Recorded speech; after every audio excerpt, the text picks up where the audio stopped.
रात के एपिसोड में ऐश्वर्या राय सिंह को बेहोश करती हुई आप सबको नजर आने वाली है मन्नत। इससे पहले कहानी में ये होता है कि जैसे ही विक्रांत की मॉम बेहोशी हो जाती है तो विक्रांत डांट देता है और मन्नत साइड में जाकर बुरी तरीके से रोने लगती है और गगन आकर उसको समझाने की कोशिश करेगा कि पुत्र जी रोने की ज़रूरत नहीं है,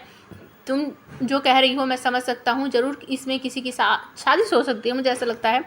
कि ये सब ना ऐश्वर्या ने किया है। लेकिन यहाँ पर मन्नत कहती है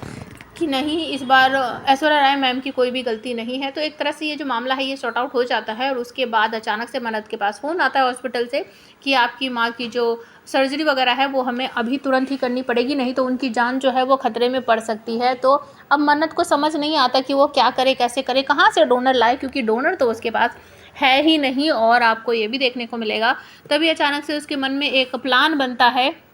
कि वो ऐश्वर्या राय सिंह जो है उसे किडनैप कर ले और उसी से खुद ही पूछ ले कि आखिरकार कौन है मेरी माँ, क्या किया है मेरी माँ के साथ, क्योंकि मुझे अब अपनी जो श्रुति माँ है उसको बचाना है और मुझे अपनी असली माँ तक पहुँचना ही पड़ेगा, क्योंकि मुझे उनका किडनी ट्रांसप्लांट जैसा कुछ उनको बीमारी जो है वो ठीक करनी है। तो इसी वजह से वो ऐश्वर्या राय को आपको देखने को मिलेगा कि जैसे ही ऐश्वर्या राय घर से बाहर निकलेगी ना तो मन्नत क्या करेगी, एक इंजेक्शन में कुछ दवाई वगैरह शायद रहेगी और वो ऐश्वर्या राय के गले में लगा देगी और वो तुरंत ही बेहोश हो जाएगी और वो उसे उठाकर ले जाएगी। तो जैसा कि प्रोमो दिखाया जा रहा है उस हिसाब से हम आपको बता रहे हैं कि ऐश्वर्या राय को धमकाते हुए मन्नत बहुत कुछ बातें बोलेगी और उसके बाद कहेगी कि अगर आपने मुझे नहीं बताया मेरी माँ कौन है, कहाँ है, आपने क्या किया है उनके साथ, तो मैं आपको समुद्र में फेंक दूंगी।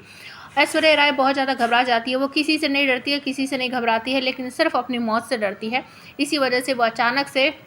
जब मन्नत उसे गिराने वाली होती है, वो सिर्फ डरा रही है, तो वो अचानक से ऊपर उठाती है और कहती है कि मैं हूँ तुम्हारी माँ और तुम हो मेरी बिन मांगी मन्नत। मन्नत ये सब सुन के चौंक जाती है और कहती है कि मैं आपको शांति से जीने नहीं दूंगी और आपका पर्दाफाश मैं करके रहूंगी।